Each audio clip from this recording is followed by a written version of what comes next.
Shalom, shalom. I'd like to start by saying Barakathi Hawa, Barakathi Hawashai, Barakathi Hawa, Bahashim Yahushai, Bahashim Rakakudash. Double honest to doubters in the positive great millstone, and enough respect to the brothers out there pushing and spreading the truth, which is the gospel to the four corners of the world.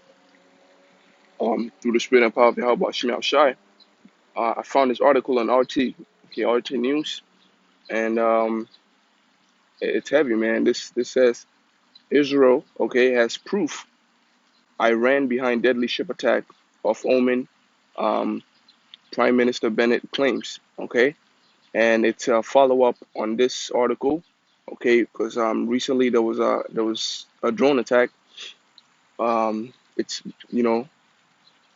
on a man. It says the attack, killed two people on board an Israeli operated vessel off the coast of Oman in the Arabian Sea on Thursday. Is believed to have been a drone strike. The U.S. Navy's Fifth Fleet, which operates in the region, has said. American explosive experts who have examined the Mercer Street product tanker have discovered a clear visual evidence that an attack had occurred. All right. Now, what makes this interesting is what the Prime Minister says. All right. I mean, at least to me, he says that right after we're gonna lead up to it. Okay. He says Prime Minister Naftali Bennett has claimed there is proof that Iran is behind the deadly ship attack off the coast of Oman, adding that the incident is a reminder of Iranian aggression. The incident on Thursday, which was widely publicized on Friday after two crew members were confirmed dead, has previously been described by officials as a drone-style attack. It targeted an Israeli-operated merchant vessels in the Arabian Sea. Bennett claimed in a Sunday press conference that Iranians behind the attack wanted an Israel target and had settled on a Mercer Street tanker. All right.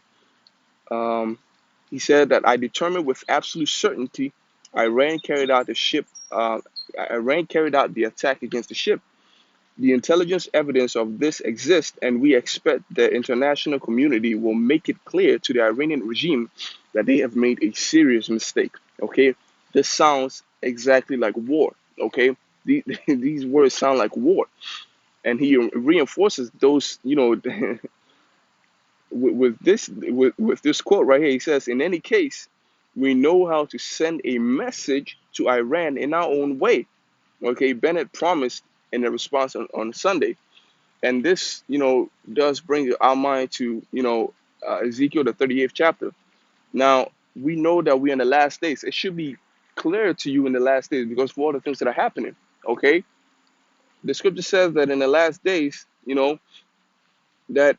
the least of them, which is the least of the Edomites, or who, the Amalek, was going to draw out, the war, okay, which is going to lead everybody into the valley of Jehoshaphat, and the Most High is going to pour his judgment upon them, okay, and seeing as how it's said to be in the last days, and this is the vibe that we keep getting over and over again, it's only fitting that, we're in the last days, and this is going to happen. This will definitely happen, and we are closer to the kingdom that we've ever been, you know. And although a war might sound like a terrible thing, but understand that it's completely necessary if we are to get the kingdom. It's completely necessary, okay?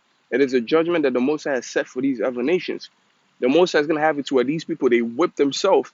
And then the Most High is going to whip them on top of that. He's going to give some ass whooping on top of that. All right? So this was meant to be a short, quick one. To the brothers and sisters that are watching in truth and sincerity, I want to say shalom, Yahweh Bashim Ashar Barakatah. To the few aquifs that are listening in truth and sincerity, I also want to say shalom.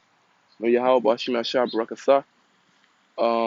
May the blessing of election be upon your house.